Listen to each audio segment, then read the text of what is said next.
1장 1절에 하나님께서 천지를 창조하시고 또 사람을 하나님의 형상대로 만드시고 또 아담이 땅과 생물을 잘 다스리며 영원토록 하나님과 함께 동행하기를 원하셨습니다.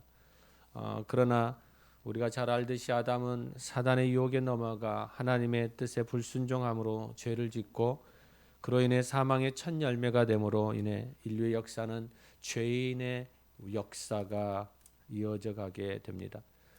죄는 점점 인류 가운데 깊숙이 들어와서 결국 포악함으로 가득해짐으로 인해서 노아의 시대에 이르러 물의 심판으로 인류가 새롭게 다시 시작되어지게 됩니다.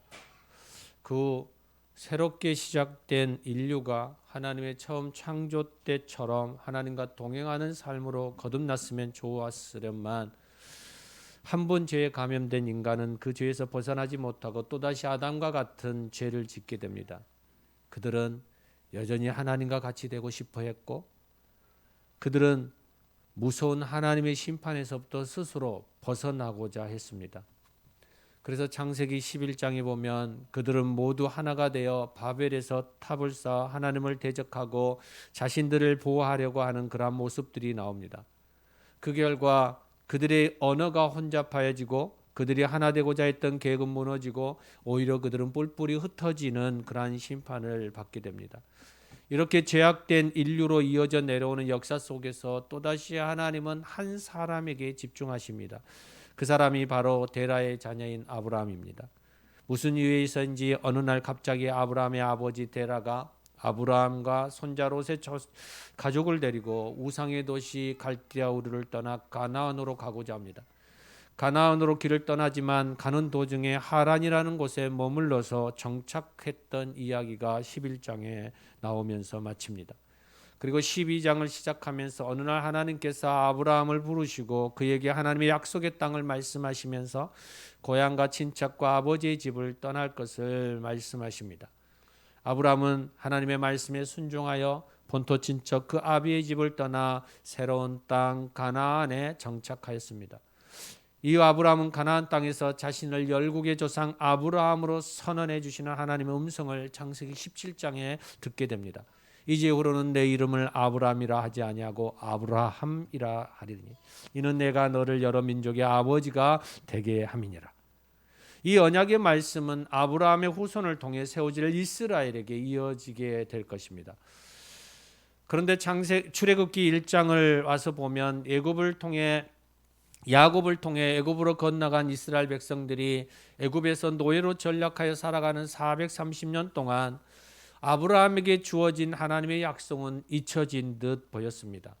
그들은 오랜 세월 애굽의 통치와 문화에 젖어 살면서 민족 공동체로서의 정체성을 희미해지고 갔고 하나님의 백성으로서의 자각 또한 무뎌져 가고 있음을 봅니다.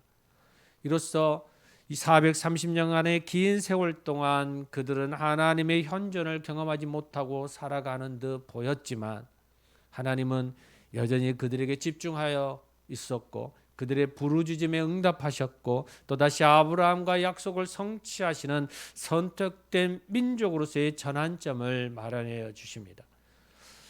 여전히 하나님은 그러해 오셨듯이 하나님은 또 한 사람에게 집중하게 됩니다. 그리고 그 한 사람을 통해서 이스라엘을 약속의 땅으로 이끌어내십니다.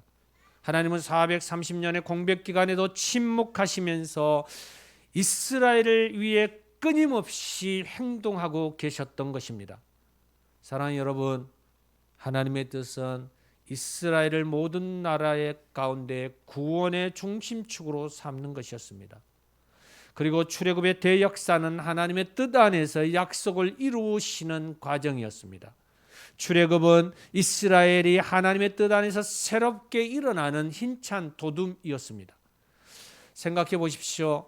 아브라함, 이삭, 야곱을 이어 12명의 아들 중 11번째 요셉이 형들의 질투로 인해 노예로 팔려 애굽으로 가고 하나님의 섭리 가운데 그는 바로 왕의 7년 풍년과 7년 흉년의 꿈을 해몽하고 그 대책까지 마련함으로 인하여서 하루아침에 요셉은 애굽의 총리의 자리에 앉게 됩니다. 그리고 흉년의 기간 동안에 이스라엘의 생명을 구원하게 됩니다. 이스라엘이 애굽으로 이주한 초기에는 요셉의 공로가 있었기에 애굽 왕과 백성들의 배려를 받으며 평안하게 살아갈 수 있었습니다. 그러나 요셉이 죽고 세월이 흘러 요셉을 모르는 왕들이 통치하게 되면서 이스라엘은 애굽을 위협하는 근심과 두려움의 민족으로 여겨지게 됩니다. 그래서 애굽 왕은 최악의 사태가 발생하지 않도록 이스라엘의 힘을 약화시키고 내국 안에서의 위험 요소를 제거하기 위해서 이렇게 명령합니다. 산의 아이가 태어나면 죽이라. 그들의 자유를 억압했고 중노동을 부과하며 그들의 삶을 착취했습니다. 이처럼 이스라엘은 완전히 말살되어 가고 있는 위태로운 시기에 하나님께서는 레위 가문의 아므람과 요게벳 부부에게 집중하십니다. 그리고 하나님의 구원 계획의 중심으로 세울 모세를 그들에게 허락하시면서 하나님의 약속을 이행해 가셨습니다. 모세를 부르신 그 하나님의 출애굽을 위한 10가지의 재앙을 애굽에 내리셨고, 그리고 이스라엘은 홍해를 건너고 뒤따라오던 애굽의 군사들은 홍해에서 멸살시켜버리는 사건이 일어나게 됩니다. 이 사건으로 인하여서 주변 국가들은 간담을 서늘하게 하는 사건이었을 뿐만 아니라 애굽의 군사적인 역량을 약화시켜버린 그러한 사건이었습니다. 이렇듯 출애굽 사건은 이스라엘뿐만 아니라 고대 근동의 전능자 하나님이 알려지게 된 사건이 되기도 했습니다. 그래서 우리가 알듯이 여호수아 2장을 보면 정탐꾼을 구해준 여리고의 기생 라합도 출애굽 사건의 소식을 듣고 하나님의 위엄에 간담이 녹고 마음이 녹았다라고 기록하고 있습니다. 그들의 입을 통하여서 여호와께서 하늘과 땅의 진정한 하나님이심을 그들 모든 열방 가운데서 고백하게 하신 것입니다. 또한 이스라엘은 그 전능자 하나님께서 보호하시고 인도하시는 하나님의 백성이었음을 선포하게 되는 그러한 계기가 되었습니다. 사랑하는 여러분, 창세기는 창조사와 족장사를 통해서 하나님의 큰 그림을 보여주셨다면, 출애굽기는 하나님의 그 큰 그림을 어떻게 이루어 가시는지를 보여주는 신앙 간증과도 같은 책입니다. 그래서 출애굽기는 억압받는 자신의 백성들을 구출하시는 하나님의 역동적인 행동들로 가득 차 있습니다. 그 중에서도 오늘 본문은 가장 위대하고 역동적인 하나님의 구원 역사의 현장이기도 합니다. 모세를 통하여 9가지의 재앙을 행하신 후 마지막 10번째 재앙인 각 가정의 첫 아들, 처음 것들을 죽이는 그러한 사건이 일어나게 됩니다. 그로 인해 바로 왕과 온 나라의 충격 그 자체로 이스라엘을 결국 해방하게 됩니다. 그러나 이스라엘 백성들이 출애굽한 후 2, 3일 정도 지났을 때 바로 왕의 마음에 후회가 밀려옵니다. 그는 노예로 부리던 60만 명의 장정들과 200만 명이 넘는 백성들, 그리고 그들의 재산까지 다 잃어버린 것을 생각하니 화가 치밀어오고 답답함이 밀려온 것입니다. 그래서 그는 며칠 전에 그 엄청난 장자의 죽음의 재앙을 당한 것을 잊어버린 채 왕의 경호부대와 바퀴 달린 군사용 전차 600대와 애굽의 모든 군사용 전차와 군 지휘관들과 병사들을 다 모으고 이끌어서 출애굽한 이스라엘 백성들을 추격하게 합니다. 이로 인해서 이스라엘 백성은 앞에는 홍해 그 바다가 가로막혀 있고 양옆은 피할 수 없는 사막인데다가 뒤에는 애굽 군대가 잡으러 오는 이 사면초계와 같은 그러한 절망적인 상황이 오늘 본문의 배경입니다. 이러한 상황에서 이스라엘 백성이 취해야 하는 태도와 하나님의 구원 방법은 무엇이었을까요? 우리는 창세기로부터 이어져 오는 오늘 본문까지 우리는 하나님의 놀라운 은혜와 그 가운데에서 하나님이 한 사람을 택하고 구원하시는 그 은혜를 보면서 오늘 출애굽기 14장 10절을 다시 한번 보시기를 원합니다. 바로가 가까이 올 때 이스라엘 자손이 눈을 들어 본즉 애굽 사람들이 자기들 뒤에 이른지라. 이스라엘 자손이 심히 두려워하여 여호와께 부르짖고 여호와께 부르짖었다라는 거예요. 눈을 들어 애굽의 왕의 군대가 자기들 뒤에 바짝 뒤쫓아오는 것을 알게 된 이스라엘 백성들은 두려움에 빠졌습니다. 이 두려움 속에서 그들이 할 수 있었던 것은 여호와께 살려달라고 부르짖을 수밖에 없었다라는 것입니다. 히브리어 속담에 앞이 막히면 옆을 보고, 옆이 막히면 뒤를 보고, 뒤가 막히면 위를 보라고 하는 말이 있습니다. 앞이 캄캄한 절망적인 상황 속에서 신앙인은 인간의 생사복을 주관하는 주님을 바라보지 않을 수 없고, 주님만 의지하지 않을 수 없고, 주님께 간구하지 않을 수 없다라는 것입니다. 그래서 이스라엘 백성들은 하나님을 향해 간절히 부르짖습니다. 여러분은 위기의 순간마다 어떤 마음을 가지고 무엇에 의지하여 행동하시나요? 이스라엘 백성은 하나님께 살 길을 열어달라고 부르짖고 있습니다. 우리나라도 어떤 위기 가운데 있을 때마다 그 문제를 안고 기도하는 믿음의 선배들이 있었습니다.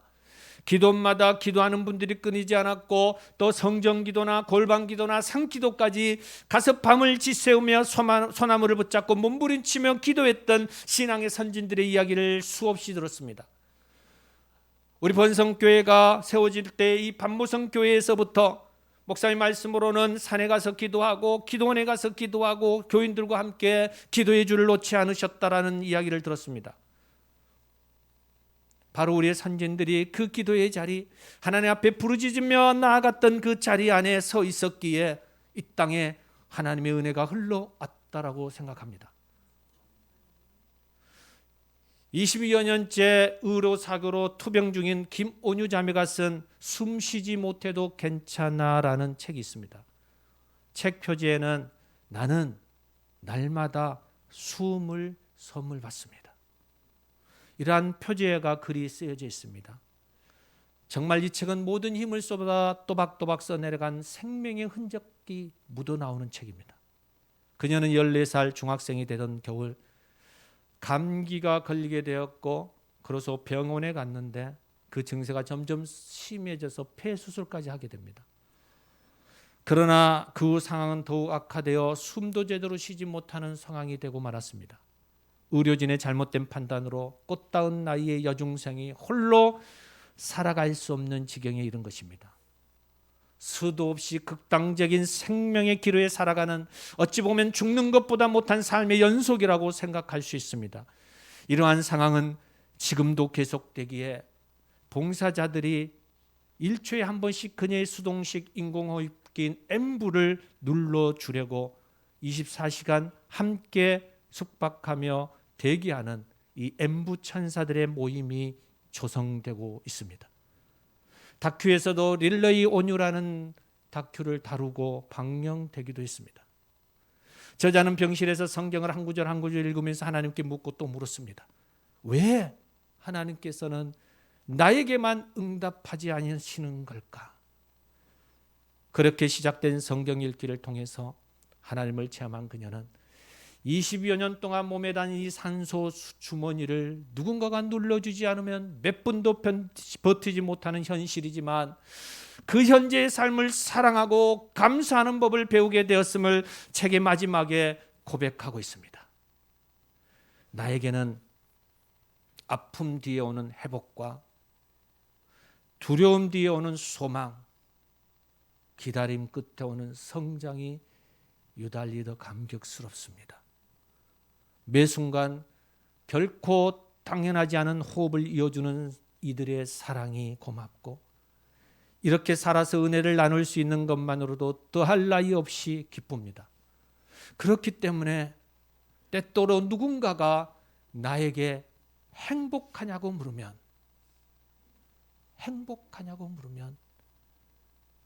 언제나 전심으로 행복하다고 말합니다. 꽃다운 시절에 만난 견디기 어려운 인생의 고통과 불행 속에서도 주님만 바라보며 부르짖자 그녀에게 또 다른 새로운 영적 세계가 펼쳐진 것입니다. 환경은 그대로이지만 그의 삶과 그의 영적인 호흡들은 여전히 하나님 앞에 감사와 기쁨으로 행복이라고 말하고 있는 것입니다. 그렇습니다. 우리의 인생 가운데에서도 어떤 환난이 닥쳐도 우리는 인간의 생과 사와 화와 복을 주관하시는 하나님 여호와 하나님만을 믿고 의지하고 간절히 부르짖으며 이 영적 새로운 숨을 쉬는 영적 세계 가운데 들어가는 저와 여러분 되기를 소망합니다. 그런데 오늘 본문에 나오는 이스라엘 민족은 하나님께 부르짖어 기도하면서 말과 행동이 좀 이상하게 나옵니다. 11절과 12절입니다. 그들이 또 모세에게 이르되 하나님 앞에 부르짖더니 이제는 모세에게 와서 애굽에게 매장지가 없어서 당신이 우리를 이끌어내어 이 광야에서 죽게 하느냐? 어찌하여 당신이 우리를 애굽에서 이끌어내어 우리에게 이같이 하느냐? 우리가 애굽에서 당신에게 이른 말이 이것이 아니냐? 이르기를 우리를 내버려 두라. 우리가 애굽 사람을 섬길 것이라 하지 아니하였느냐?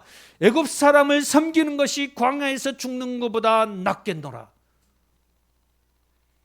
사랑하는 여러분, 불과 2, 3일 전에 이스라엘 백성들이 모세의 인도를 따라 400여 년 동안 애굽의 종살에서 해방됐을 때의 감격을 그들은 기억하고 있을 것입니다.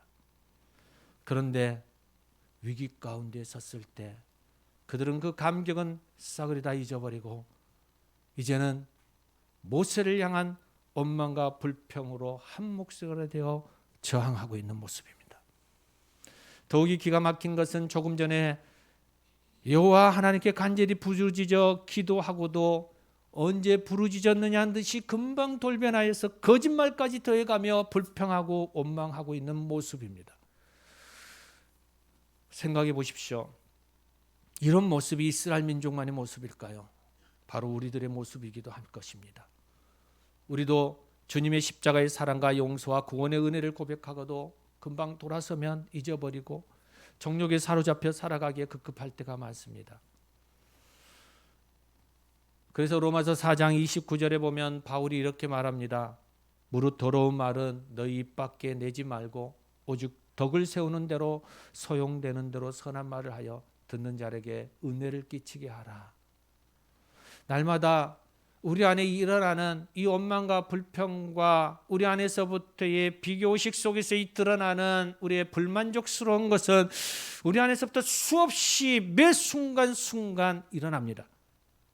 찌꺼기들이 수없이 우리 안에서부터 올라옵니다. 그것은 우리 안에서부터 가지고 있는 악한 본성 때문에 이러한 상황들을 우리가 제재하거나 우리가 억압할 수는 없지만 그러나 중요한 것은 우리가 그 안에서부터 일어나는 감정들을 막고 내가 어떻게 반응하고 결단하며 나아갈 것인가는 우리가 할 수 있는 거라는 것입니다.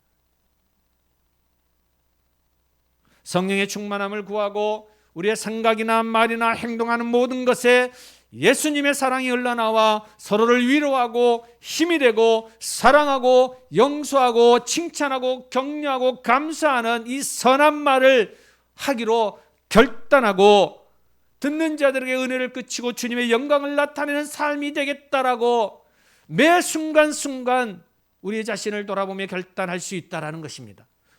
이것은 저나 여러분이나 가능한 일입니다. 우리의 실천이 더디될 뿐일 수 있지만 그러나 이 결단 가운데 우리는 한 걸음 한 걸음 우리를 성령의 도우심과 하나님의 은혜를 구하며 나아갈 수 있는 것입니다. 여러분 수없이 넘어집니다. 저도 수없이 넘어집니다. 매일매일 가슴을 칠 때도 있고 매일매일 미안하다, 잘못했다, 용서를 구할 때가 수없이 많습니다. 그럼에도 불구하고 제 안에 한 가지 마음은 하나님 그럼에도 불구하고 저는 다시 시작하겠습니다라는 것입니다. 다시 해보겠습니다라는 거예요. 계속 제 안에서부터 다시 원점에서부터 다시라고 외칩니다. 왜냐하면 하나님이 원하시고 기뻐하시는 뜻이 이것이기 때문입니다. 내 안에서부터 수없이 잘못된 말과 분냄과 시기와 또한 그 안에서부터 화가 일어난 그러한 언어들과 사람들로부터 상처되고 그로부터 상심하게 만드는 그러한 말들이 내 안에서부터 수없이 나오지만 그리고 수없이 넘어지면서 내 가슴을 치지만 그러나 다시금 내 안에 나타나는 또 한마디는 그럼에도 불구하고 나는 하나님이 원하시고 기뻐하시는 뜻으로 다시 시작해 보겠다라는 결단입니다. 가정 안에서도 수없이 결단합니다. 하루에 몇 번이고 다시금 결단합니다. 아들에게 수없이 책망을 들으면서 다시금 내 자신을 치면서 다시금 해봐야지, 다시 해야 되겠다라고 수없이 말합니다. 그러면서 조금씩 바뀌어가는 것입니다. 불평과 원망이 입 밖에 내지 않으려고 노력합니다. 은혜를 끼치는 선한 말을 하려고 힘씁니다. 그러면 어느덧 내 안에서부터 하나님이 주시는 은혜의 삶, 선으로 악을 이기는 삶, 모든 사람과 더불어 화평하고자 하는 그 모습이 내 안에서부터 다시금 형성되어지는 것을 봅니다. 사랑하는 여러분, 이 자리에 여러분을 초대합니다. 함께 우리의 자신을 계속 하나님이 기뻐하시는 자의 자리로, 선한 말과 불평과 원망을 제거하는 그 삶의 자리로 나아가기를 원합니다. 마지막으로 본문 출애굽기 14장 13절로 14절을 보면, 모세는 하나님의 기적인 출애굽의 은혜를 금방 잊어버리고 불평하고 원망하며 달려드는 이스라엘 백성들을 향하여서 13절에 이렇게 말합니다. 너희는 두려워하지 말고 가만히 있어서 여호와께서 오늘 너희를 위하여 행하시는 구원을 보라. 구원을 보라. 그리고 14절에 너희를 오늘 본 애굽 사람을 영원히 다시 보지 아니하리라. 여호와께서 너희를 위하여 싸우시려니 너희는 가만히 있을지어다. 한마디로 구약의 복음 선포입니다. 이 복음의 말씀은 구약에 의해서 신약에 이르기까지 계속적으로 증거되어지고 있습니다. 모세의 믿음의 선포를 통해 여호와 하나님께서는 바다 위에 손을 내밀어 큰 동풍이 밤새도록 불어서 바닷물을 물러가게 하십니다. 그래서 홍해가 기적적으로 갈라짐으로 인하여 바다가 마른 땅이 되고 200만 명이 이르는 이스라엘 백성들이 하나님의 말씀대로 바다를 가로질러 홍해를 건너는 감격을 경험하게 되었습니다. 그리고 애굽의 왕의 병거들과 마병들도 그들의 뒤를 추격하여 홍해에 들어가는데, 새벽녘 그들이 바닷 가운데에 왔을 때쯤 하나님께서는 불과 구름 기둥 가운데 애굽 군대를 어지럽게 하고, 그리고 모세의 복음의 선포대로 동풍으로 물러났던 물을 다시 흐르게 함으로 인하여서 애굽 군대는 홍해 바다 한가운데에서 수장시켜버리는 기적의 승리를 거두게 하십니다. 사랑하는 본성 가족 여러분, 갈라디아서 2장 20절의 복음의 말씀을 기억하십니까? 내가 그리스도와 함께 십자가에 못 박혔나니 그런즉 이제는 내가 사는 것이 아니요 오직 내 안에 그리스도께서 사시는 것이라. 이제 내가 육체 가운데 사는 것은 나를 사랑하사 나를 위하여 자기 자신을 버리신 하나님의 아들을 믿는 믿음 안에서 사는 것이라. 나는 죽었다라는 거예요. 오직 하나님만 사셨다라는 거죠. 바울처럼 우리도 이제 주님의 십자가 안에 함께 못 박아 죽었기에 우리는 그리스도인이라고 고백하고 있지 않습니까? 내세울 것이 무엇이고 욕심 부릴 것이 무엇이고 고집 피울 것이 무엇이 있겠습니까? 우리는 단지 주님께서 권능으로 살아 역사하시고 우리의 자신을 내어드리기만 하면 되는 것입니다. 그러면 주님께서 우리 대신 싸우실 것입니다. 우리는 그냥 하나님만 바라며 가만히 있기만 하면 됩니다. 그러면 주님께서 승리하실 것입니다. 오늘날에도 홍해를 기르는 하나님의 기적을 경험하게 될 수 있는 것은 바로 잠잠히 하나님의 일하심을 바라보는 것입니다. 나는 그대로 있어.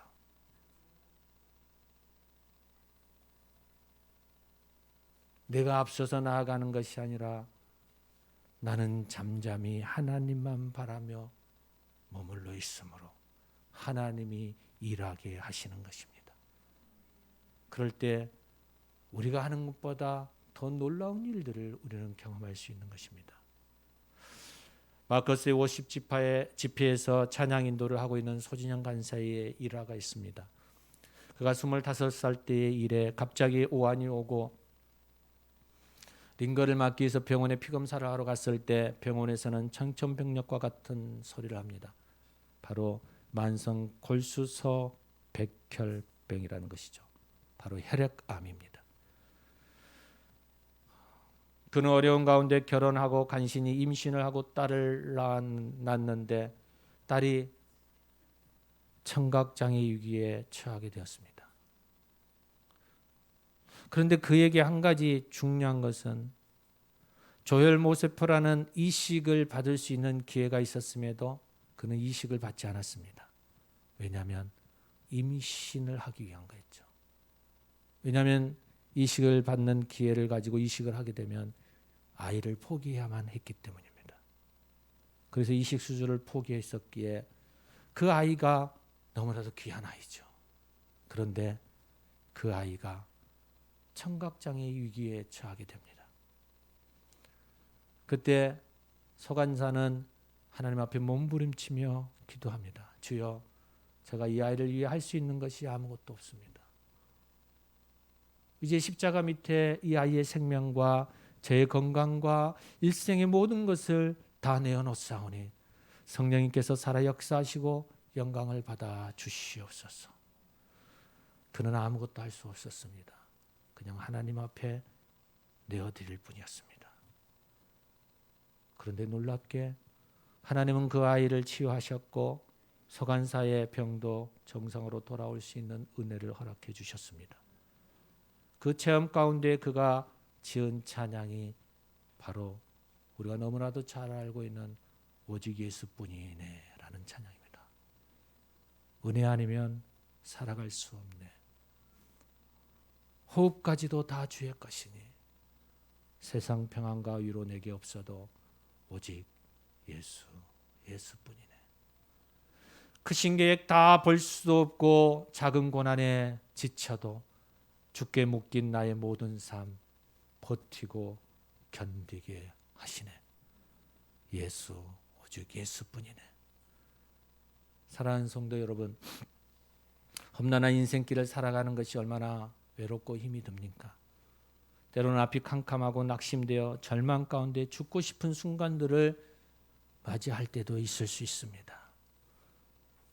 그러나 우리 인생의 어떤 절망적인 상황 속에서도 상천하지에 전능하신 하나님만 바라보며 부르짖는 믿음이 있기를 바랍니다.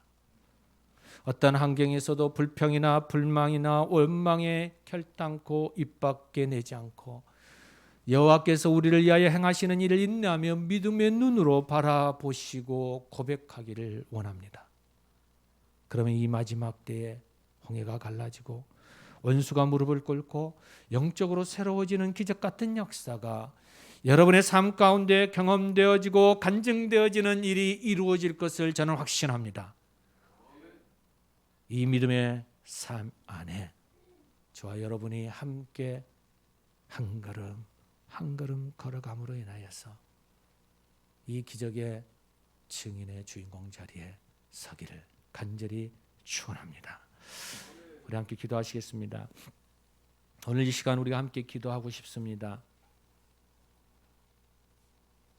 어떤 위기의 순간뿐만이 아니라 모든 상황 가운데에서 하나님만을 바라보기를 원합니다.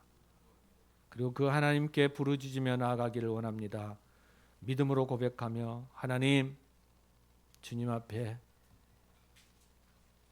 서고 이 땅 위에 하나님을 믿는 자로서의 기적을 경험하는 주인공 되기를 원합니다.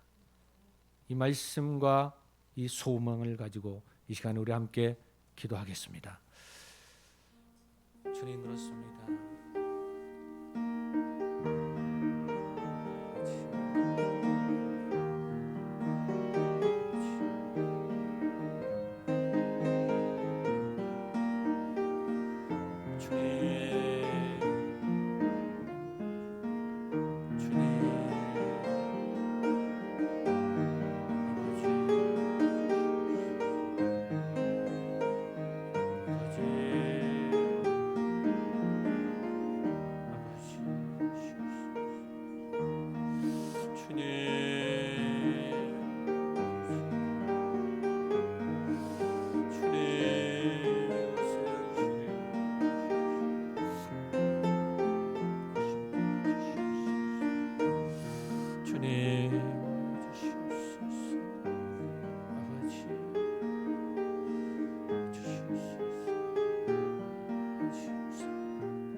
아버지 감사합니다.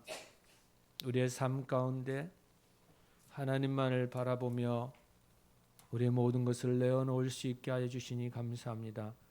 이제는 하나님 당신이 우리를 위하여 싸우시는 것을 바라보며 그 믿음 안에서 하나님 앞에 감사하며 나아가는 일생이 되게 하여 주시옵소서. 하나님의 일하심으로 인하여서 이루시는 그 놀라운 기적과 같은 그러한 삶이 우리 안에 고백되어지게 하여 주시옵소서. 우리 주 예수님의 이름으로 기도합니다. 아멘, 아멘, 아멘.